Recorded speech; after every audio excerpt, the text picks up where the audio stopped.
सीताराम सीताराम सीताराम सीताराम जय सीताराम। ओम राधे श्याम राधे श्याम राधे श्याम जय राधे श्याम राधे श्याम राधे श्याम राधे श्याम जय राधे श्याम। बोलो गणेश भगवान की जय, श्री कृष्ण भगवान की जय, राधा महारानी की जय, सियावर रामचंद्र जी की जय, उमापति महादेव की जय, वृंदावन कृष्ण बलदाव जी की जय, श्री दत्तात्रेय भगवान की जय, पवन सुत हनुमान की जय, श्री वेद व्यास जी भगवान की जय। बोलो सब संतन की जय। जय सीताराम महादेव।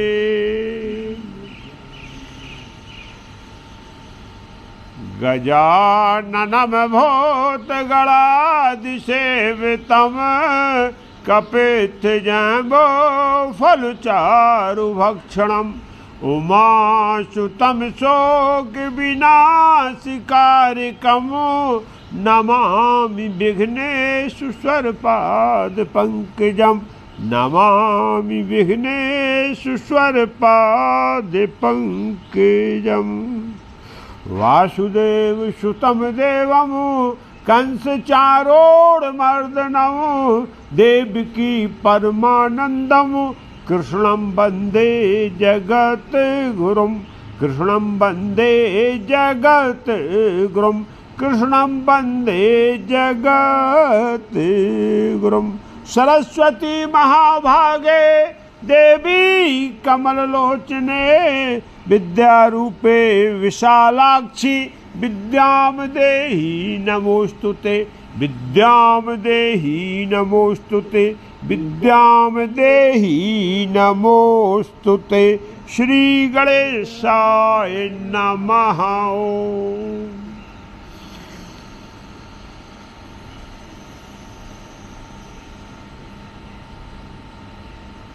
तो कल हम सब भक्तों ने श्रीमद् भागवत महापावन पुराण की कथा को श्रवण किया। कथा का प्रसंग अष्टम स्कंद में चल रहा है।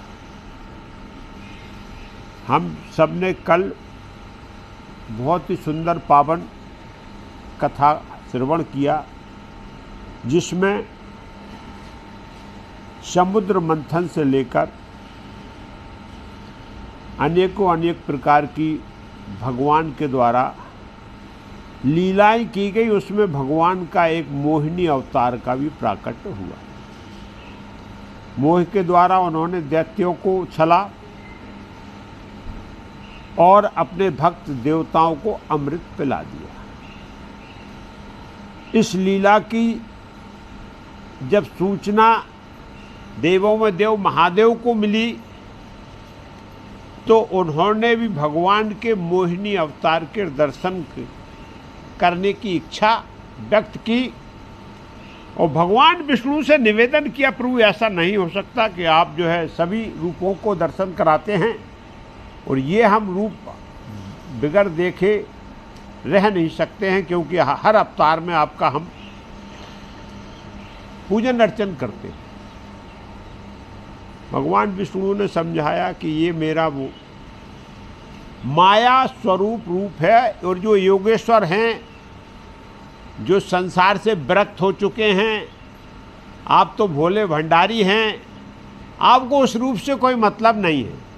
जो विरक्त हो चुका उसको माया से कोई लेना देना, लेकिन भगवान शंकर नहीं माने। और यहाँ भगवान शंकर ने जब भगवान विष्णु का मोहिनी स्वरूप देखा है तो हाँ उस स्वरूप पे आसक्त हो गए। भगवान शंकर अपने आप को भूल गए, वैराग्य उनका खत्म हो गया, मोह में ग्रसित होकर मोहिनी के पीछे दौड़ लिए। तो कल ये कथा हम सब विस्तार से सुने। ये भगवान शंकर और भगवान विष्णु की एक लीला थी। ये केवल लीला इसलिए थी कि इस जगत को ज्ञान देने के लिए कि संसार में जीवन यात्रा हमको जो है भोगों को भोगते हुए करना, लेकिन उनके साथ आसक्ति नहीं होना। क्योंकि संसार में हम प्राकट हैं तो भोग भोगने का अधिकार है, लेकिन उन भोगों में आसक्त हो जाना ही नरक का द्वार है। किसी भी भोग को भगवान ने वर्जित नहीं किया जो संसार में धर्मयुक्त तरीके से भोगा जाए, लेकिन आसक्ति के लिए क्या हमारे वेद हैं, पुराण हैं, सब आसक्ति के लिए मनाही करते हैं कि मोह में मत फंसो संसार, क्योंकि ये असत्य है। और भगवान शंकर ने यही ज्ञान दिया कि जब मेरे जैसा भोले भंडारी महायोगी योगेश्वर जो नाथों के नाथ हैं, और वो यदि मोह में पड़ के और मोहिनी के पीछे दौड़ सकते हैं, तो हम और आप मानव जगत की क्या बात करें। इसलिए ज्ञान दिया है कि काम है, क्रोध है, मोह है, मद है, मत्सर है, इनसे बच के रहो। और इनसे जितनी हम दूरी बना के रखेंगे, जितना इन पर नियंत्रण करके रखेंगे, उतना हमें जीवन में सुख मिलेगा। क्योंकि परोक्ष ये बताया गया है कि भोग में सुख नहीं है, योग में सुख है। भोग का सुख जो होता है वो क्षणिक होता है, योग का जो सुख होता है वो परमानेंट होता है, परमा आनंद होता है, वो परम सुख होता है। इसके लिए हमको क्या है, योग का सहारा लेना जीवन में, भोग के सहारे से जीवन नहीं जीना। कल हम इस सबको बड़े वृत्तांत से सुने। सुखदेव जी ने महाराजा परीक्षित को बड़े ध्यान से बोले, महाराज आपने जो पूछा था, संक्षेप में मैंने 6 मनमंत्र की कथाएं आपको सुना दी, क्रम क्रम से, छोटा मोटी, क्योंकि एक भी मनमंत्र का वर्णन करना कोई एक भागवत में आने की बात तो है नहीं। मनमंत्र कोई सामान्य जो है कालचक्र तो है नहीं, इसके गणना वो मतलब 71 चतुर्युगों के बराबर एक मनमंत्र होता है। अरे एक युग की क्या, एक हम जो है आप एक युग की कथाओं का वर्णन नहीं कर सकते, तो मनमंत्रों की कथा है। लेकिन मुख करके मैंने आपको सुना दिया 6 मनमंत्र। और बोले 7वां मनमंत्र प्रभु ये जो है जिसमें हम और आप जी रहे हैं, वो भी उस समय जो कह रहे थे, महाराजा परीक्षित भी इसी मनमंत्र के थे, और हम और आप भी इसी मनमंत्र में हैं। तो बोले इस मनमंत्र से बाद में 8 से लेके 14 तक 7 मनमंत्र और हैं जो भविष्य के हैं। उनमें भी इसी प्रकार का जो है घटनाक्रम बदलता रहता है। बोले हर एक मनमंत्र का एक मनु जो मानव शासन व्यवस्था देखता है, इस भूलोक की आध्यात्मिक शक्ति को संभाल के रखता है। दूसरा इंद्र जो देवताओं का राजा है, जो आध्यात्मिक शक्ति को संभाल के रखता है, जो दिखाई नहीं देती। और तीसरा है न्यायक मंडल, जिनको बोलते हैं सप्तऋषि, जो आध्यात्मिक पूरी शक्ति को वो निर्णय करते रहते हैं, कब धर्म बढ़ रहा है, कब अधर्म बढ़ रहा है, ज्ञान देते हैं। और उसी के ज्ञान के हिसाब से। और चौथे हैं भगवान, जो समय समय पर जब सप्तऋषि मंडल बोलता है कि प्रभु अब ये सब जो है ना इंद्र के बस की बात है, ना मनु के बस की बात है, ना हम लोगों के बस की बात है, अब तो प्रभु आपके बिगड़ प्राकट्य के जो है इस ब्रह्मांड का संतुलन जो है क्या बिगड़ जाएगा। तब कहीं भगवान का क्या होता है, अवतार होता है। भगवान उस समय क्या करते हैं, प्राकट होते हैं। यहाँ गोस्वामी तुलसीदास जी ने उसी को बड़ा ही सुंदर बोला है कि जब जब हो ये धर्म की हानि, बाढ़े असुर अधम अभिमानी, करहे अनीत जाए नहीं बरनी, सीधे विप्र धैन सुर धरनी, तब तब प्रभुधर विविध शरीरा, हरहि कृपा निधि सज्जन पीरा। ये पीरा अब यहाँ क्या बोला है भगवान ने कि ये पूरा बता दिया। ये कालखंड ऐसा है कि इसमें व्यवस्था भगवान दे के रखे हैं, लेकिन जब व्यवस्था सबसे बाहर चली जाती है, तो जैसे भूधर आपने भारत की बात है। सबसे व्यवस्था यदि नहीं संभल रही तो राष्ट्रपति शासन। ऐसे ही जब व्यवस्था जो है मनु से नहीं संभल रही, इंद्र से नहीं संभल रही, सप्त ऋषियों से नहीं संभल रही, तब भगवान बोले अब हमको ही प्रगटे।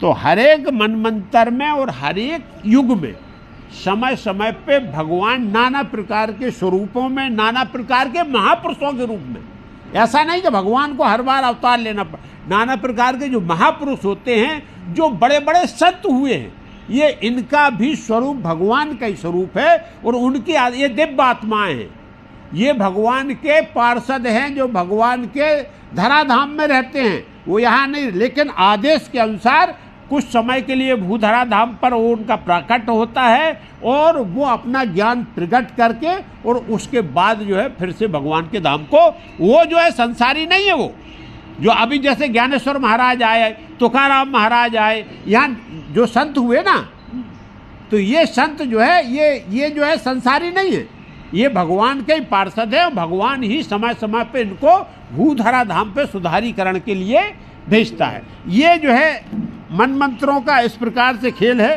तो इसको हम लोग सब जाने। अब हम बात करते हैं कि मनुओं का पृथक पृथक जो काल बताया गया है, मनु क्या होता है। मनु का संक्षेप में आध्यात्मिक व्यवस्था है, लेकिन फिर भी हम अपन लोग जान लेते हैं। मनु एक प्रकार की शासन व्यवस्था है, एक शासन अधीक्षक होता है इस पूरे भूधरा धाम को, इस पूरे ब्रह्मांड को चलाने के लिए, मानव सभ्यता पर नियंत्रण रखने के लिए मनु का प्राकट्य हर मनमंत्र में एक मनु बताया गया। देव शक्ति को नियंत्रित करने के दो प्रकार की, एक तो ये प्राकृतिक शक्ति है पूरी की पूरी, जिसमें मानव आते हैं, जीव जंतु आते हैं, सृष्टि पूरी आती है। ये सब कौन देखते हैं? मनु देखते हैं शासन व्यवस्था के हिसाब से। एक होती देवत शक्ति, देवत शक्ति के पूरे के अधाधीश क्या होते हैं? इंद्र हैं, और इंद्र इस व्यवस्था को देखते हैं। तो यहाँ मनु के बारे में बताया गया है कि मनु का मुख्य काम है, सबसे पहले भूधरा धाम पे धर्म की रक्षा होना चाहिए, समाज में व्यवस्था होना चाहिए, सृष्टि का रक्षण होना चाहिए। सृष्टि का भी हम जब विध्वंस करने लगते हैं तो असमय प्रलय आ जाती है। असमय मनु हाथ खड़े कर देते, बोले प्रभु ये मानव जो हुआ है ये हमारे बस के बाहर, ये हमारी बात को मान नहीं रहा है और ये नाना प्रकार के उपद्रव कर रहा है। तो भगवान बोलते ठीक है, मैं अपनी शक्ति को एक को भेजता हूँ, और तुरंत जो है क्या करते, एक भूकंप आ जाता है और उसी से थोड़े में ही मानव को समझ में आ जाता कि मेरे हाथ में कुछ नहीं है, ये भूकंप आ गया तो हम देखते रह जाएंगे, मेरा विज्ञान सब एक तरफ रखा रह जाएगा और सब जो है जितना भी बनाया सब 2 मिनट के अंदर चौपट। ये भगवान की शक्ति का दर्शन होता है। ज्वालामुखी फट गया, अरे आग, और वो भी कहाँ से निकल रही, इतनी आग के लावा बन के निकल रही, आखिरकार क्या है ये? भगवान ये शक्ति का दर्शन कराते रहते और उस समय मानव को ये ज्ञान हो जाता, उस समय विज्ञानिकों को भी ज्ञान हो जाता कि नहीं ये सब हमारे बस के बाहर की बात है, ये केवल सृष्टि किसके अधीन में है? तो जो है भगवान के अधीन में है। हर मनमंत्र में जो है मनुओं को भगवान अलग अलग तरीके का, जैसे कालांतर बढ़ रहा है, जैसे सभ्यता बढ़ रही, तो इसमें जैसे अभी जो क्या हो गया, मशीनरी युग आ गया, क्योंकि सभ्यता ऐसे ही मनु का जो है कर्म भी बदलता जाता है। ऐसे हर मनमंत्र में मनुओं का कार्य अलग अलग हो जाता है और लेकिन मूल उद्देश्य एक ही रहता है कि धर्म की स्थापना रहे, धर्म जीवंत रहना चाहिए और प्रजा का कल्याण हो। जितने भी मनमंत्र निकल गए वो जितने भी आने वाले हैं, इनमें 2 चीज़ें नहीं बदलना है। नंबर 1 तो धर्म का जो है स्थापना रह चाहिए, धर्म हमारा जीवंत रहना चाहिए, और दूसरा प्रजा का कल्याण होना चाहिए। जो प्रजा है भूधरा धाम पर, उसके किसी भी प्रकार से अकल्याण की बात नहीं है, ये मनु का काम है। तो मनु इस प्रकार से अपनी शासन व्यवस्था को देखते हैं। पहले आपको बता दिया कि धर्म की स्थापना करना मुख्य काम है मनु का। समाज में आचार व्यवहार और नियम बनाए जाते हैं, हम और आप सब भी जान लें।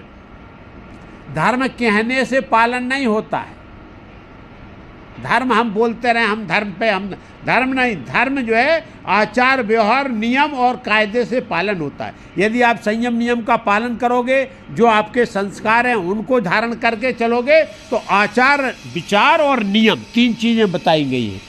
आचरण अच्छा होना चाहिए, संसार में व्यवहार अच्छा होना चाहिए, सोच अच्छी होना चाहिए, क्योंकि विचार का मतलब है सोच ही गंदी है तो तुम हम और आप धर्म पे क्या चलेंगे।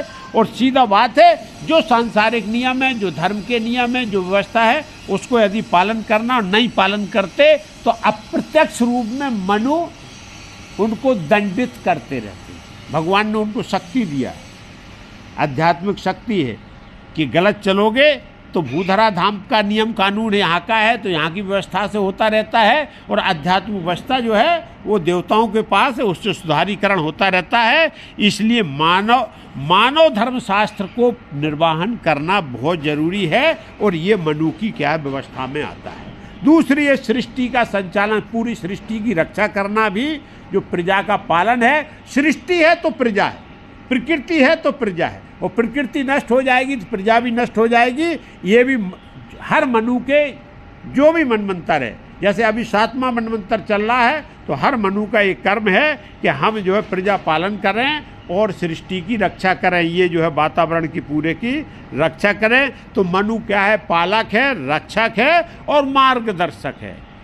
मनु संहिता है जो इस 7वें मनमंत्र के मनु ने जो लिखा हुआ है, व्यवस्थ मनु की जो संहिता है वो पूरी मनु संहिता है, उसमें जाने की जरूरत नहीं है। इसके बाद उन्होंने कर्म के आधार पर वर्ण व्यवस्था बनाई हुई है, जिससे कर्म व्यवस्थित रूप से घटित हो। ये भी मनु का काम है कि ब्राह्मण, क्षत्रिय, वैश्य, शूद्र और ब्रह्मचर्य, गृहस्थाश्रम, वानप्रस्थ, संन्यास, इन सब का संतुलन होना चाहिए। सब अपने अपने धर्म का, अपने अपने कर्म का पालन, ये भी व्यवस्था भगवान जो है मनु के हाथ से दिखवाते हैं। और हर एक मनमंत्र के मनु सामाजिक व्यवस्था और संतुलन रखने के लिए ये सब व्यवस्था बनाए रखते हैं। ये हमारे अंदर होना चाहिए। इसके बाद धर्म, यज्ञ और धर्म कर्म का प्रवर्तन भी करना जरूरी है। यदि हमें मानव तन मिला है तो यज्ञ भी करना है और धर्म भी करना है और अपने स्वधर्म का पालन करना है। ये मनु व्यवस्था को बनाते हैं। और जब लोग बाग ये अपने धर्म पर चलना छोड़ देते हैं, अपना कर्म करना छोड़ देते हैं, तब कहीं जाके फिर भगवान कोई प्रगट। जब तक आप कानून कायदा से माने तो माने, नहीं मानते तो फिर क्या, फिर लठ बजता है। तो वो फिर भगवान जो है लठ बजाने के लिए इस भूरा धरा पर सुधारीकरण के लिए आते हैं। इसके बाद संतों और ऋषियों का सम्मान करना। संत ऋषि का मतलब ज्ञान वेत्ता, जो संसार में आपको सही मार्गदर्शन दे रहे हैं, जो आपको रास्ता दिखा रहे, और उसी को आप थप्पड़ मारोगे, उसी का आप जो है क्या करोगे, सम्मान नहीं करोगे, निरादर करोगे, तो फिर जो है मनु व्यवस्था देते हैं। तो मनु का काम है कि ज्ञानी हैं, तपस्वी हैं, इनका संसार में आदर सम्मान होना चाहिए। ये सब हमारे आपके लिए है। भगवान के अवतार में जब जब भगवान का प्राकट होता है तो मनु अपने अपने मनमंत्र में भगवान के उस कर्म में, भगवान की लीला में सहयोग करते हैं। ये जो है इस प्रकार से मनुओं का कालखंड बताया गया है। यही काम है मनु का। अब मनु स्वयं भगवान के कार्य में सहयोग करते हैं, क्योंकि ये व्यवस्था के वही संचालक थे। अब उनसे व्यवस्था नहीं संभली है, इसलिए भगवान को जो है क्या लीला करने के लिए प्रकट होना पड़ा। तो जो है दोनों मिलके फिर इस व्यवस्था का सुधारीकरण करते हैं। अब मनमंत्र आता आपका जो है सबसे बड़ी बात से पहले मनमंत्र की बात, स्वयंभू मनु ने क्या किया था। हम और आपने पूरी कथा सुन चुके हो, नहीं प्रारंभ से उसको बता के स्वयंभू मनु ने क्या किया है, सब पूरे मनमंत्र को कवर करके फिर उसको स्वयंभू मनु ने क्या किया। हर मनु का अपना अपना काम है। तो जैसे स्वयंभू मनु थे तो उन्होंने क्या किया कि जो है प्रलय से, मतलब जो है सबसे पहले क्या है, स्वयंभू मनु ने जो की वो मानव सृष्टि की व्यवस्था, सृष्टि का सृजन, उस सृष्टि का जो है मतलब बढ़ोतरी, ये स्वयंभू मनु के द्वारा, जो मनु और शत्रुपा के बारे में हम सुन चुके, ये प्रथम कर्म था कि सृष्टि का विस्तार जो हुआ वो स्वयंभू मनु के कार्यकाल में हुआ। ये प्रथम मनमंत्र की बात थी। इसके बाद अभी जो 7वां मनवंतर जो चल रहा है ये वैवस्वत मनवंतर है, और इसमें क्या है, प्रलय से भगवान को, प्रलय से मत्स्य भगवान ने पूरे मानव सभ्यता को बचाया है। क्या मतलब क्या? हैं? मछली अवतार, मत्स्य अवतार हुआ भगवान, कथा आएगी अभी। हाँ हाँ, मत्स्य अवतार जो भगवान का हुआ, उसमें क्या किया, इस मनवंतर में भगवान जो है मानव सभ्यता को किससे, प्रलय से बचाया। इसलिए हम और आज जो हैं वो जीवंत हैं। वो भगवान ने मत्स्य अवतार लेकर जिस समय प्रलय आई थी तो उस प्रलय में बचा लिया जितने लोग रह गए थे मानव क्योंकि वैवस्वत मनवंतर में उन्होंने वो क्या नाम, स्वयंभू मनु ने सृष्टि का सृजन तो कर दिया, सृष्टि का विस्तार कर दिया, लेकिन प्रलय आ गई तो सृष्टि क्या होने लगी, खत्म हो गई। अब लेकिन उसमें जो है भगवान ने मत्स्य अवतार लेकर ये मानव सृष्टि को बचाया, जो हम और आप इतने बड़े फल और फूल रहे हैं। तो इस मनवंतर में जो है प्रलय से भगवान का बचाने के लिए अवतार हुआ। इसके बाद जो आगे के मनवंतर आएंगे उसमें धर्म की हर समय हानि होगी, तो धर्म को बचाने के लिए भगवान का ऐसे ही प्राकट्य, जैसे अभी बताया गया है कि इस मनवंतर के अंत में कलगी भगवान का अवतार होना है। जब बहुत अधर्म का बोलबाला हो जाएगा तो कलगी भगवान का प्राकट्य होगा। अब आध्यात्मिक विषय क्या है, हमारे अंदर ही मनु बैठे हुए, हमारा ही मनवंतर चल रहा। मनु मतलब मन, मनु मतलब आपका मन, और मनवंतर मतलब बचपन, ग्रस्त और बुढ़ापा। ये मनवंतर का कार्यखंड है। प्रारंभ हुआ, ग्रस्त जीवन में आए, जवान हुए, और उसके बाद हमने बुढ़ा। तीनों में कार्य अलग है। बचपन में कार्य अलग है, ऐसे ही बचपन के मन रहता तो अलग काम करता है, जवानी का मन रहता वो अलग काम करता है, यही मनु है। और बुढ़ापे पे रहता तो अलग काम करता है। ऐसे ही मनवंतर का ये कालखंड है, ये हमारा शरीर ही मन है। और इसी मन को यदि आपने, इसी मनु जब शरणागत हो जाता, प्रभु बोले अब मेरे पे नहीं संभल रहा ये, क्योंकि ये मनवंतर गड़बड़ा गया। जब मन हमारा क्या हो जाता है, बोलते अब तो हमारा आत्मबल बिल्कुल खत्म, तो भगवान की शरणागति प्राप्त करना पड़ती है। और ऐसे ही मनु जब शरणागत हो जाते हैं तो ऐसे भगवान का प्राकट हो जाता है। ये हर मनवंतर जो है एक जीवन का काल चक्र है। ये हमारे हिसाब से 100 साल का मनवंतर होगा, इसमें ही सब मनु हमारे हृदय में बदलते रहते हैं, और दिन प्रतिदिन हमारे अंदर भी काल परिवर्तन होता रहता है, और दिन प्रतिदिन हमारे कर्म बदलते रहते हैं। जैसी अवस्था वैसे ही कर्म बदलता रहता है। तो इसी हिसाब से मनवंतरों का बताया गया कि बचपन है, आपका युवा अवस्था और वृद्धावस्था है। ये 3 अवस्थाएं ही हमारे जो है इस प्रकार के मनवंतर हैं जो बदल रहे हैं। और बाद में एक बार प्रलय आती है, अर्थात एक बार राम नाम सत्य हो जाता, बोले जो है। इसके बाद में हर युग में क्या होता है, धर्म कर्म बदलता रहता है, क्योंकि धर्म की कहाँ कौन सा कर्म धर्म बनता, कहाँ कौन सा कर्म अधर्म बन जाता, ये वस्तु स्थिति और स्थान पे निश्चित करता। शत्रु को मारना हमारा धर्म हो गया, शत्रु को मारना हमारा धर्म हो गया, और मित्र को मारना हमारा पाप हो गया, अधर्म हो गया। तो ये वस्तु स्थान और जो व्यक्ति के अनुसार हमारा ये क्या होता है, धर्म कर्म बदलता रहता है। ये हमको ध्यान में रखना है। ये ऐसी व्यवस्था है, ऐसे ये चलती रहती है। भगवान की पूरी योजना के अंदर जो रहता है, मनु इंद्र और ऋषि देव सब मिलकर सृष्टि चलाते हैं। ये सृष्टि अपने आप नहीं चल रही। जो बोलते हैं ना लोग कि ये सूर्य भगवान अपने आप नहीं निकल रहे, ये पूरी सृष्टि जो भी आपको दिखाई दे रही है, पेड़ों फल फूल रहे हैं, हमारी जीवन यात्रा चल रही है, सूर्य चंद्रमा समय से निकल रहे हैं, सूर्य का प्रकाश मिल रहा है, समय से बरसात हो रही है, ये सब जो है भगवान की व्यवस्था है। इसको मनु हैं, इंद्र हैं और सभी ऋषि हैं, देव हैं, सब मिलकर इस सृष्टि का संचालन। इसलिए हमको देव शक्तियों को भी पूजना कोई हानिकारक नहीं है। इसलिए देव पूजा बताई गई है कि भाई वो भी शक्तिमान है और इस सृष्टि को चला रहे हैं, तो उनका भी धन्यवाद करना, क्योंकि सब किसके लिए चला रहे, ये सब सृष्टि हमारे आपके लिए चल रही है, इसलिए उनका भी हर समय धन्यवाद करते रहना चाहिए। अब इस प्रकार का बोले विस्तार में जाने की जरूरत नहीं है। महाराज जो है सुखदेव जी बोले, महाराज परीक्षित, अब आप 7वें मनमंत्र की सीधी बात सुनो, जिनकी कथाएं मैं आपको सुनाने वाला हूँ। तो 7वें मनमंत्र का जो है ये भगवान सूर्य का मनमंत्र है। इसको बोलते हैं कि ये पूरा प्राकट जो है भगवान सूर्य का मनमंत्र है।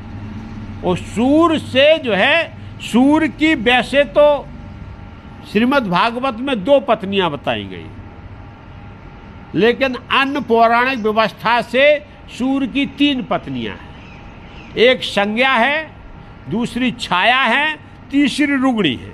तो ये तीनों अलग अलग हैं।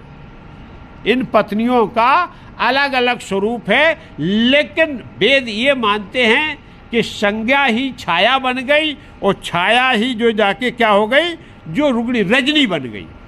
ये तीनों जो है एक ही थी, लेकिन इन्होंने काल के हिसाब से अपने स्वरूप को बदल लिया। अब क्योंकि इस मनमंत्र में प्रवेश कर रहे, तो इस मनमंत्र की हमको विशेषता मालूम होना चाहिए कि इसके प्राकट कैसा हुआ। तो सूर्य भगवान से और संज्ञा देवी से 2 पुत्र और 1 पुत्री प्राप्त हुई। ये सूर्य भगवान का जो है पहला प्राकट है। इसमें श्राद्ध देव, जिनको वैवस्व मनु बोलते, जो मनु है ना इस के, इनको श्राद्ध देव, इनका भगवान सूर्य के पुत्र हैं और श्राद्ध देव इनका नाम है। दूसरे सूर्य के पुत्र है यमराज, जो पूरे व्यवस्था को देखते हैं, जो धर्मराज जिनको बोलते हैं। दूसरे पुत्र यमराज, वो तीसरी पुत्री यमुना है। यमुना जो नदी है, जो साक्षात सूर्य पुत्री के नाम से इनको जाना जाता है। तो यमुना का प्राकट भगवान सूर्य से है। ये 3 जो है, 2 पुत्र 1 पुत्री। छाया, संज्ञा ही छाया बन गई। कब बन गई? संज्ञा जो है सूर्य की गर्मी को, सूर्य के तेज को सहते सहते उन्होंने वैराग्य ले लिया और वो तपस्या के लिए चली गई सूर्य भगवान को छोड़ के। लेकिन अपनी प्रतिमूर्ति छाया को भगवान सूर्य को अर्पण करके चली गई। भगवान सूर्य को मालूम नहीं चला कि ये जो है प्रतिमूर्ति है और ये जो है छाया है, लेकिन संज्ञा की प्रतिमूर्ति है। यहाँ भगवान की माया से, सूर्य के प्राकट से, तो यहाँ छाया के भी जो है 3 पुत्र हुए, 2 पुत्र 1 पुत्री। शनिदेव ये भगवान सूर्य के पुत्र हैं, लेकिन ये संज्ञा से ना छाया से प्रकट है, इसलिए इनका स्वरूप बदल गया। और अगले मनमंत्र में जो ये बलि भगवान है, जो बलि महाराज है, ये भी सूर्य पुत्र हैं, जो सावर्णी मनु बनने वाले हैं। जो 8वां मनमंत्र आएगा, इसमें सावर्णी मनु के नाम से इनको जाना जाएगा। ये भी सूर्य पुत्र होंगे। और ताप्ती नदी, हम और आपने सुनी, जो भुसावल के पास ताप्ती नदी का भी प्राकट भगवान सूर्य से उल्टी बहती हैं। हाँ, इधर से सब नदियाँ इधर से इधर को जाती है। ताप्ती की धारा किधर से किधर को, बताओ किधर से किधर को? ताप्ती किधर से किधर बहती है? 2 नदियाँ हैं, एक नर्मदा और एक ताप्ती। इनकी दोनों की धारा विपरीत धारा है। ये जो है, ये सूर्य भगवान से इनका प्राकट बताया गया है। इस प्रकार की ये मनमंत्र की कथा है। तो नर्मदा नदी में बाण मिलते हैं ना? हाँ, मिलते हैं। तो वो अब वैवस्व मनु जो बड़े थे, उनको क्या किया गया? मनु बना दिया गया। ये 7वें मनमंत्र का कारभार सौंप दिया गया। यमराज जो थे, उनको धर्मराज बना दिया। उनको पूरी व्यवस्था सौंप दी गई। जब तक ये मनमंत्र रहेगा, तब तक सूर्य भगवान के पुत्र जो यमराज हैं, वो ये सब यम व्यवस्था को देखने वाले सब कुछ है।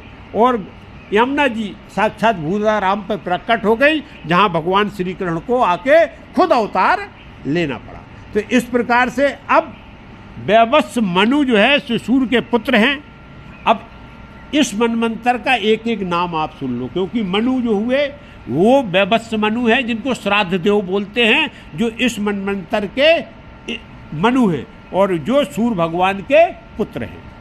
इंद्र जो है वो पुरंदर हैं, इंद्र जो है वो पुरंदर नाम के हैं और इनको पदवी मिली है इंद्र की पदवी। देवगण जो है आदित्य, वसु, रुद्र, अश्विनी कुमार, ये सब जो है इस मनमंत्र के देव हैं। यदि इनकी आराधना, इनका पूजन किया जाए तो जल्दी जो है क्या होती है, लक्ष्य की प्राप्ति होती है, जल्दी भगवान प्रसन्न होते हैं। सप्तऋषि में कश्यप हैं, अत्रि हैं, वशिष्ठ हैं, विश्वामित्र हैं, गौतम हैं, जमदग्नि हैं, भारद्वाज, ये जो है न्यायक मंडल है इस मनमंत्र का, जिसमें पूरी व्यवस्था देखी जाती है।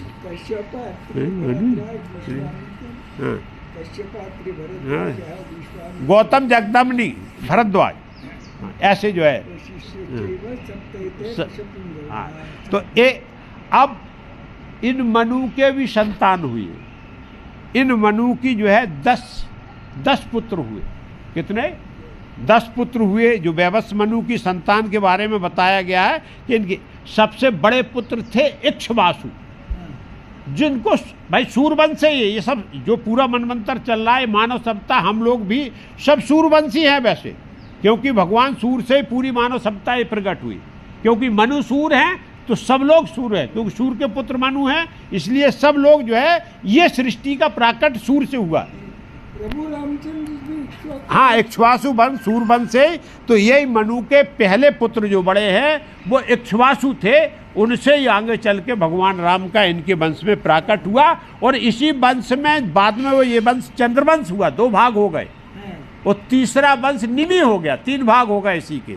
तो एक में जो है सीता जी का प्राकट हुआ, एक में कृष्ण का प्राकट हुआ, एक में भगवान राम का प्राकट हुआ। वो आगे कथा आएगी। तो ये इक्ष्वासु वंश के सूर्यवंश का प्रथम है। इसके बाद जो है दूसरे राजा हैं नभाग हैं, एक इसके बाद धृष्ट हैं, सरयाति हैं, फिर नरस्यंत हैं, प्रशांशु है, नभाग है, ये दूसरे नभाग हैं, ये अलग अलग उसमें हुए। और फिर क्या करुष है और प्रसध्वज है, इला है। और विशेष रूप से इला का वर्णन इस कथा में अपन आगे सुनेंगे कि वो 6 महीना जो है स्त्री, 1 महीना स्त्री रहते थे, 1 महीना पुरुष रहते थे भगवान शंकर के शाप के कारण। तो इसका अपन इसी से क्या हुआ, इन्हीं से बाद में चंद्रवंश प्रकट हो गया। सूर्यवंश से चंद्रवंश प्रकट हुआ, क्योंकि बुद्ध इला पे मोहित हो गए। तो इला और बुद्ध का जब संपर्क हुआ तो जो है उससे चंद्रवंश प्रकट हो गया, क्योंकि बुद्ध जो है चंद्र के पुत्र हैं, इसके लिए सूर्यवंश से वो होता है।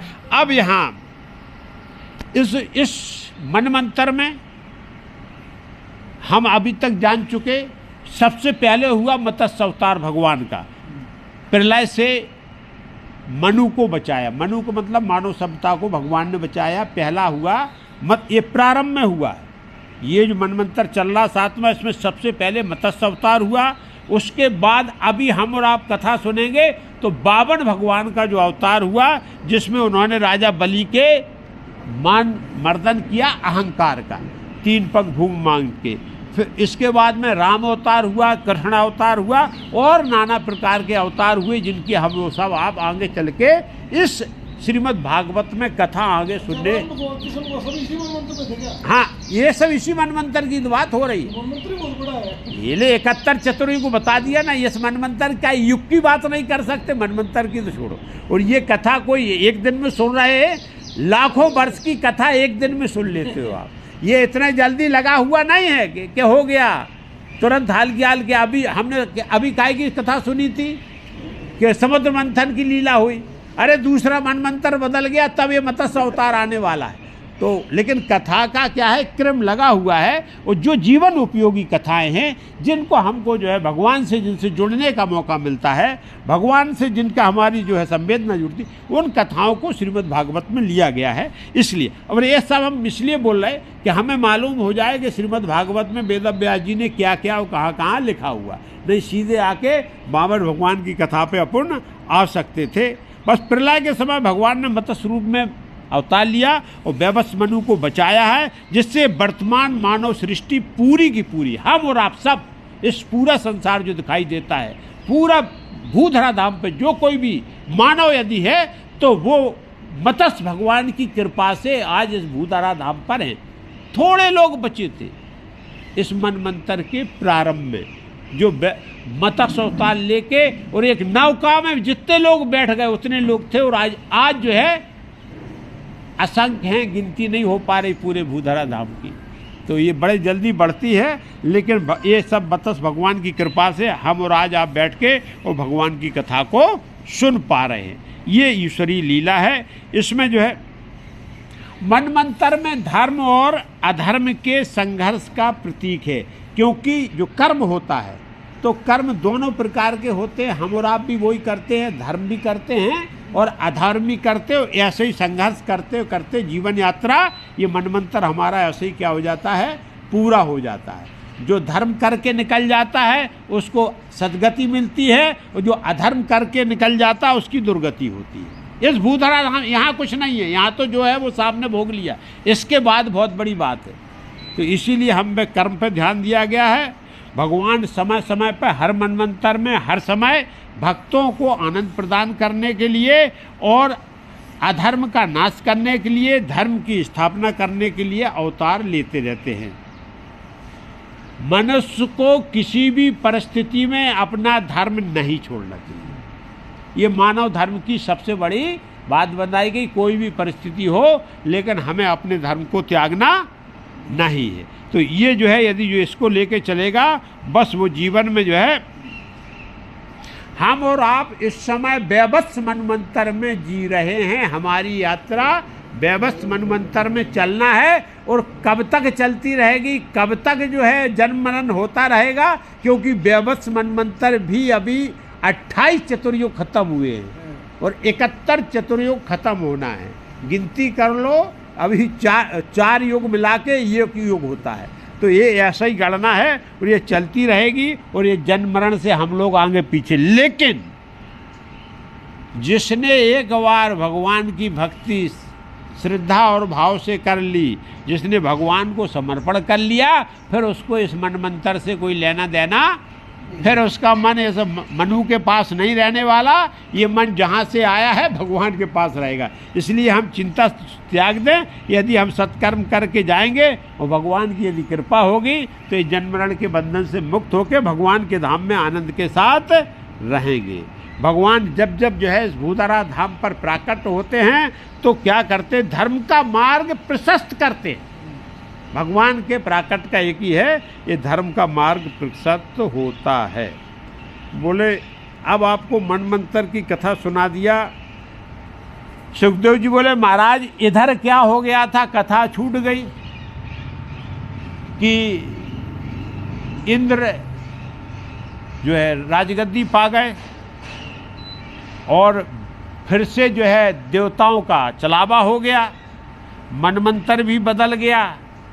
लेकिन इधर जो है महाराजा बलि गुरु शुक्राचार्य की शरणागति हो गई, क्योंकि बलि को इंद्र ने क्यों अमृत प्राप्त कर चुके थे और मार दिया था। लेकिन शुक्राचार्य ने बलि को क्या किया, संजीवनी मंत्र के द्वारा, मृत संजीवनी के द्वारा उनको जिंदा किया। तो बलि का यहाँ पुनर्जन्म हुआ, और वो गुरु की पूर्ण शरणागति कर लिया उन्होंने। बोले गुरु तन मन और ये वचन, ये सब आपके चरणों में है, आप जो कहो जैसा कहो वैसा मैं करूँगा। शुक्राचार्य बोले हाँ शिष्य ऐसा ही होना चाहिए, और आप बलि आज मेरे को गर्व है कि आप मेरे शिष्य हो। अब आप देखो, शुक्राचार्य ने यहाँ संकल्प किया बलि को, बोलो फिर से बोले एक बार तुमको क्या करेंगे, देवताओं के सिंहासन पर बैठाएंगे, और इंद्र को एक बार फिर से जो है ये जो वो अपना देवलोक छोड़ने के लिए क्या कर देंगे, विवश कर देंगे। बोले क्या इसके लिए क्या करना पड़ेगा। अब यहाँ जो है गुरु शुक्राचार्य की जब शरणागति हो गई, गुरु का प्रभाव उनके ऊपर आ गया, और नाना प्रकार की, शुक्राचार्य कोई सामान्य नहीं थे, अलौकिक अद्भुत, मतलब गुरु बृहस्पति भी शुक्राचार्य की विद्या के सामने हीन पड़ते थे, जो क्योंकि मृत संजीवनी किसी के पास नहीं था। तो वो गुरु, लेकिन गुरु के प्रभाव से क्या किया कि विश्वजित यज्ञ करने के लिए शुक्राचार्य ने किसको, अपना बलि को सलाह दी कि आप जो है विश्वजित यज्ञ करो। ब्राह्मण का बलि अलग है, ये नहीं, वो बलि अलग, ये अलग। हाँ। वो बलि, ये वो वाली है, ये वली है। ये वली बोलता हो, वो है वाली। वो बलि है, हाँ, वाली है, सुग्रीव वाली। ये वली है, महाराज वली। ये जो है, जो दान करता था, हाँ हाँ, जो दानी था, जो दानी था, हाँ। ये तो ये महाराज वली क्या हो गए कि अब इनने जो है विश्वजित यज्ञ किया, और शुक्राचार्य ने विधि विधान के साथ यज्ञ किया, तो जिसमें तंत्र है, मंत्र है, यंत्र है, सभी शक्तियों का प्रयोग करते हुए दिव्य रथ प्रकट हुआ। यज्ञ के परिणाम से दिव्य रथ प्रकट हुआ, दिव्य अस्त्र प्रकट हुए, दिव्य कवच प्रकट हुआ। किसके लिए? ये सब महाराजा महादानी बलि के लिए। बोले महाराज, अब शुक्राचार्य ने बोला इस रथ पे आप सवार हो, दिव्य कवच को धारण करो, और दिव्य अस्त्र शस्त्रों को आप हाथ में पकड़ो, और एक बार फिर से जो है क्या कर दो, देवलोक अमरावती बोलते हैं इंद्र की जो है, हाँ, राजधानी को क्या बोलते हैं? अमरावती बोलते हैं। तो बोले अमरावती पे एक बार आप चढ़ाई करो तो क्या हो जाएगा, इंद्र परास्त होगा। क्योंकि ये सब जो हुआ है इनका काट आज तक संसार में देवताओं के पास तो नहीं है।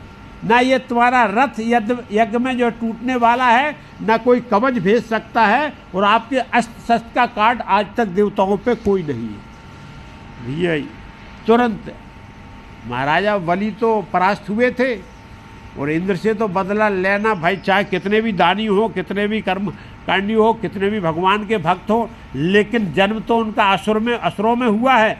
तो प्रतिशोध की आग तो महाराजा बलि के जो है छाती में जल रही थी, और पूरा जो है असुरों को इकट्ठा किया गया, और एक बार असुर सेना अत्यंत शक्तिशाली हो गई।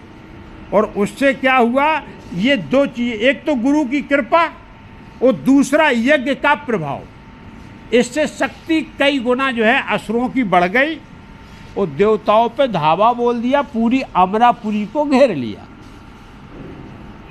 इंद्र दौड़े दौड़े गए गुरु के बाल, बोले गुरुजी ये तो बड़ा भारी भयानक हो गया, अभी थोड़े दिन ही हुए हैं, ये राक्षस लोग चैन से नहीं रहने देते। असुरों का यही है, यदि दुष्टों के बीच में रहो तो थोड़ा बहुत यदि शांत भी हो गए समय को देख के, लेकिन जैसे ही मौका मिलता है तो जैसे सांप फन फुला के फुसकार मारता, इनको मौका मिला यह तुरंत फटकी देते। बोले प्रभु चैन से नहीं रहने देते, ना यज्ञ हवन करने देते, ना पूजन पाठ करने देते, और फिर से एक बार अमरावती को इनने घेर लिया। क्या किया जाए? गुरु बृहस्पति जी ने दिव्य दृष्टि से देखा, बोले इंद्र बहुत मुश्किल है, अब की बार आप नहीं जीत सकते। बोले क्यों? कि इस बार उनके ऊपर गुरु की कृपा है, शुक्राचार्य की। उस शुक्राचार्य ने बलि के साथ असुरों को इतना शक्तिशाली, इतना वैभवशाली बना दिया है कि उनके अस्त्र शस्त्र से आप नहीं जीत सकते हो। इसलिए मेरी सलाह तो ये है कि आप जो है इस अमरावती से चुपचाप पलायन कर जाओ, लड़ने की जरूरत नहीं। अरे बोले प्रभु गुरुजी बोल रहे हैं पलायन कर जाओ, लड़ेंगे नहीं तो फिर कब तक भाई अमरावती कब मिले? कई बार भगना पड़ा है। बोले भग जाएंगे, लेकिन बोले देखो एक बात मैं बता रहा हूँ, मेरी सलाह आप मानोगे, यदि अमरावती से बिगड़ लड़े यदि आप चले जाओगे और छुप जाओ, बलि को अहंकार आ जाएगा कि मैंने देवताओं को बिगड़ केवल भय में जीत लिया। तो वो गुरु का निरादर करेंगे, जैसे गुरु की शक्ति से, गुरु के आदर से जैसे उनको शक्तियां प्राप्त हुई है, ऐसे ही वो गुरु के निरादर से शक्तिहीन हो जाएंगे। तब फिर तुमको मौका मिलेगा, और फिर से तुम क्या करना, एक बार आके अपनी सत्ता को संभालना। यही देवासुर, ये क्या है, सुर असुर का यही संग्राम है।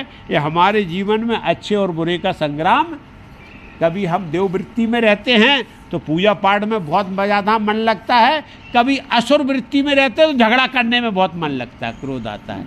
यही देवता कहीं दूसरी जगह नहीं, हमारे शरीर में जो है दोनों देव विराजमान रहते। कभी हमारा स्वरूप जो होता है वो दैत्य स्वरूप होता है, वो कभी हम बड़े देव स्वरूप हो जाते, बड़े दयालु और करुणानिधान बन जाते। ये यहाँ जो है इसको ही भगवान ने सामने प्रकट करके, और यहाँ गुरु बृहस्पति की बात को जो इंद्र ने मान लिया और सभी पूरी देव शक्तियों को बोला कि अभी समय अपना विपरीत है, उस समय को पहचान लो। और गुरु बोल रहा है पलायन कर जाओ, और सब पूरा अमरावती खाली हो गई। रातों रात देव जो है अपने त्रिलोक में इधर उधर जाके छिप गए, अमरावती को खाली कर दिया। खाली करने के बाद में जब महाराजा बलि आए अमरावती में, बोले अरे अहंकार हो गया बलि को, बोले इतना बल इतना भय कि मेरे से युद्ध भी नहीं किया और भाग गया खाली। सिंहासन पे विराजमान हो गए, विराजमान होके और यहाँ इंद्र को पराजित घोषित कर दिया कि भाई इंद्र हार गए, अमरावती छोड़ के भाग गए। देवताओं की पराजय हुई और राक्षसों की जय जयकार होने लगी। यहाँ महाराजा बलि एक बार फिर से त्रिलोक विजयी हो गए। अब स्वर्ग पे किसका अधिकार हो गया? राजा बलि का अधिकार हो गया। लेकिन गुरुजी बोले नहीं नहीं, ये अधिकार नहीं, ये कैसा है, आक्रमण के द्वारा छीनी गई, वो अपनी जगह नहीं कहलाती। दूसरा देश पे अधिकार आप कब्जा कर सकते हो, लेकिन ये देश किसका? ऐसे ही बोले ये देव सिंहासन है, ये इंद्र का सिंहासन है। तो बोले प्रभु अब कैसे माना जाएगा, आप जो बताओ मैं करता हूँ।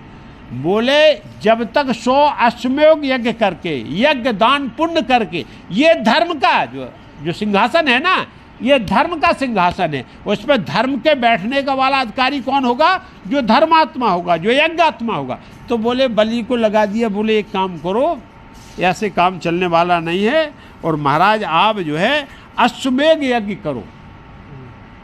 अश्वमेध यज्ञ से क्या हो जाएगा कि फिर जो है आपको इंद्र के सिंहासन पर बैठने का नैतिक अधिकार हो जाएगा। जब आप 100 अश्वमेध यज्ञ कर लोगे, भगवान प्रसन्न हो जाएंगे, आपको आशीर्वाद मिल जाएगा, और आप क्या करोगे, उस पे जो है बैठने के अधिकारी हो जाओगे। अब यहाँ पर जो है अश्वमेध यज्ञ प्रारंभ करा दिए शुक्राचार्य ने, और बलि जो है भगवान के आराधन पूजन में अश्वमेध यज्ञ प्रारंभ करके लग गए। इधर इंद्र देवता सब बेचारे भागे भागे जो है कहाँ जाएं, कहाँ छुपेंगे? माता की शरण में गए, पिता की शरण में। इंद्र महर्षि कश्यप और माता अदिति के शरण में गए, माँ के चरणों में पड़े, बोले माता बड़ा परेशान हो गया। ये देव भगवान ने देव शक्ति तो दी है, लेकिन साथ में ये दैत्यों को क्यों भगवान ने पैदा कर दिया, ये आज तक मेरे को समझ में नहीं आया। ना वो चैन से रहते और ना मेरे को चैन से रहने देते।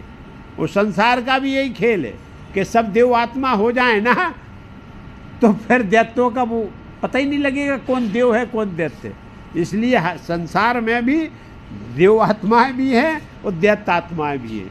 जब वो परेशानी भी डालती तब भगवान की याद आती। तो इसलिए बोले दैत्यों का और देवों का संघर्ष, तो बोले माता रक्षा करो, हम घर बेघर हो गए हैं, और जब हम घर और बेघर हो जाते तब माता की शरण जरूर हमको याद आती है। इसलिए इंद्र जो है देवता कितने भी शक्तिशाली होते हुए हों, लेकिन काल के उससे बंधे हुए हैं, और उन पर भी आपत्ति और विपत्ति आती है, या इंद्र पर भी कष्ट आया है, तो उन्होंने जाके माता की शरण को प्राप्त किया है। तो इंद्र जो है माता अदिति की शरण में गए। अदिति ने सांत्वना दी, बोले बेटा कोई बात नहीं है, आपके पिता बहुत शक्ति और सामर्थ्यवान हैं, ऐसे नहीं सामान्य नहीं हैं, ब्रह्म ऋषि हैं। यदि वो जो है राक्षसों को पैदा कर सकते हैं तो राक्षसों का विनाश करने की भी शक्ति उनके पास है। और यहाँ जो है सीधा सांत्वना दी। माँ की बात को सुन के इंद्र ने बोला समय का जब तक समय अच्छा आता तब तक प्रतीक्षा करना पड़ेगी, और हम और आपके भी जीवन में यही होता रहता है कि यदि समय कालखंड खराब चल जाए तो हमको उछल कूद नहीं करना चाहिए, और काल को समझते हुए शांत हो जाना चाहिए, काल को स्वीकार कर लेना चाहिए, और अवसर का तलाश करना चाहिए। यदि उल्टे चलेंगे, काल से लड़ने की कोशिश करेंगे, तो हम और खड्डे में गिरते जाएंगे। यह इंद्र शांत हो गए, और यहाँ माता अदिति ने देखा कि आज कश्यप मुनि बड़े प्रसन्न हैं और पूजन और आराधन में बैठे हैं। माता उनकी सेवा में थी। बोले प्रभु हमारी संतानें बहुत दुखी हैं। दोनों संतानें उनकी हैं भाई, कश्यप मुनि के भाई दैत्य लोग भी उनके हैं, देवता लोग, लेकिन अब अदिति के तो देवता हैं। तो बोले माता हमारी संतानें बहुत दुखी, और मेरा भी मन, माता का मन यदि संतान कैसी भी हो, यदि संतान दुखी है तो माता का मन भी क्या होता है, वो दुखी होने वाला। बोले प्रभु मैं बहुत दुखी हूँ आज। बोले क्यों क्यों, बताओ क्या बात है। बोले मेरे से ये पुत्रों की दशा देखी नहीं जाती। ये पुत्रों को मैं देख रहा हूं। एक दिन इंद्र हमारा जो है वो राज सिंहासन पे बैठता था, अमरावती को सुशोभित कर रहा था, आज दर दर भटक रहा है। ये सौतेले पुत्रों के, ये आपके ही पुत्र हैं।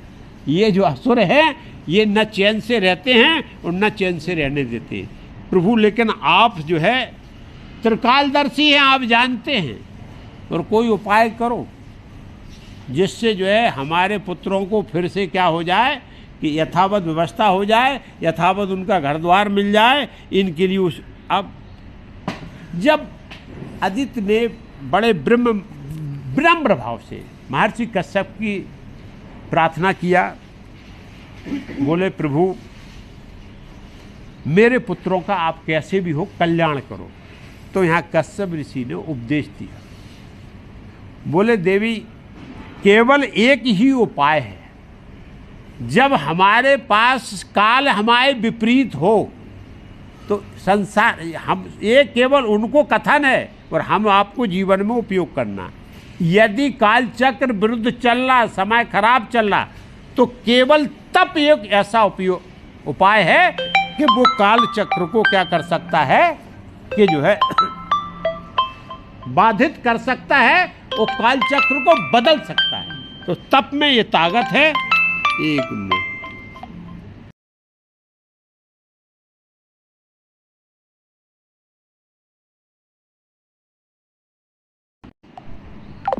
तो ये काल चक्र ही एक ऐसा है कि ये जो है और किसी उपाय से नहीं, लेकिन तपस्या से ये जो है क्या करता है, ये बदल जाता है। तो बोले आपको मैं एक विशेष व्रत बताती, कश्यप ऋषि बोले आपको एक विशेष व्रत बताती हो, यदि इस व्रत को संयम नियम से किया जाए तो इस व्रत से समय की गति बदल जाती है और आपका समय अच्छा आ जाएगा और आपके पुत्र फिर से जो है सुखी हो जाएंगे। बोले प्रभु आप बताओ, जो व्रत बताओ, जो उपवास बताओ, जो तपस्या बताओ, मैं अपने पुत्रों के लिए सब कुछ करने को तैयार है। तो यहाँ कश्यप ऋषि ने एक बहुत ही सुंदर, पवित्र और पावन पयोव्रत नाम का एक व्रत बताया, पयोव्रत, जिसमें केवल दूध का पान किया जाता है। ये फाल्गुन मास की शुक्ल पक्ष से प्रारंभ होता है और प्रथम उससे अमावस्या के बाद और द्वादशी तक उसको जो है धारण किया जाता है और 12 दिन तक केवल दूध पी के उसके बाद भगवान विष्णु का जो है इसमें यज्ञ किया जाता है। तो बोले पयोव्रत को यदि आप धारण करो और संयम नियम के साथ इसको जो है पालन करो तो हमारा जो है काल बदल सकता, मतलब उस खराब समय चल रहा है तो पयोव्रत हमारे समय को क्या बदल देगा। और ये 12 दिन में, लेकिन इसका संयम नियम है, इसको हम और आप जान लेते हैं। ये फाल्गुन मास की शुक्ल पक्ष में प्रारंभ होता है।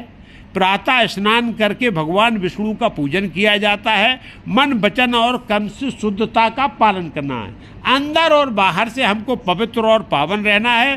केवल दूध का सेवन करना है। भगवान विष्णु की उपासना, 12 मंत्र का जाप करना है। ब्राह्मणों को दान और सेवा, ब्रह्म सेवा बताई गई है कि दान और सेवा करना है और पूर्ण श्रद्धा और भक्ति के साथ व्रत का जो है 12 दिन तक संयम नियम से पालन करते हुए ब्रह्मचर्य व्रत से रहना। इस प्रकार से जो माताएं इस प्रकार से व्रत करेंगी, महर्षि कश्यप जी बोलते हैं उनका जो है समय यदि विपरीत है, हमको लग रहा है कि हमारा समय हमारे सापेक्ष नहीं है, तो समय जो है क्या हो जाता है, पक्ष में परिवर्तित हो जाता है। ये पयोव्रत है। और देवी यदि इस व्रत को आप धारण करो पूर्ण श्रद्धा और भाव से तो भगवान का चमत्कार हो जाएगा, क्योंकि साक्षात काल के रूप में भगवान ही प्रकट है। और भगवान की कृपा हो गई तो फिर काल की जिधर हवा चाहे उधर हवा चल जाएगी, जो प्रकट करना चाहे वो प्रकट हो जाएगा। और इससे भगवान विष्णु प्रसन्न हो जाते हैं और साधक की सभी मनोकामनाओं को पूर्ण करते हैं। इसलिए पयोव्रत को जो है जीवन में धारण करोगी तो आपको जो है क्या है, आपके सब कष्ट दूर हो जाएंगे। आप पुत्र आपके फिर से आनंद से उसी सिंहासन को प्राप्त कर लेंगे। इस प्रकार से कश्यप मुनि ने अपनी ही पत्नी अदिति को जो है पयोव्रत धारण करने के लिए ज्ञान दिया, उपदेश दिया और उन्होंने संकल्प कर लिया। बोले प्रभु आपने बताया, आप मेरे स्वामी हो, मैं आपकी चरण अनुरागी हूँ। आप जो जो विधि विधान बताओगे 12 दिन तक इस पयोव्रत को मैं करूँगी। पुत्र के लिए, हम अपनी संतान के लिए जो भी करना होगा सब कुछ करने को तैयार हूँ। यहाँ संकल्प करके माता अदिति जो है व्रत उपवास प्रारंभ कर दिया। कथा को आज यहीं विराम करते हैं। इस व्रत उपवास का परिणाम ये होगा कि भगवान साक्षात प्रकट होके और 52 भगवान के रूप में अदिति के जो है यहाँ भगवान का प्राकट होगा। तो कल 52 भगवान का प्राकट होगा, फिर उनका चमत्कार हम और आप सब सुनेंगे। आज कथा को यहीं विराम करते हैं। बोलो श्री कृष्ण भगवान की जय, राधा महारानी की जय, बोलो सब संतन की जय। जय सीताराम।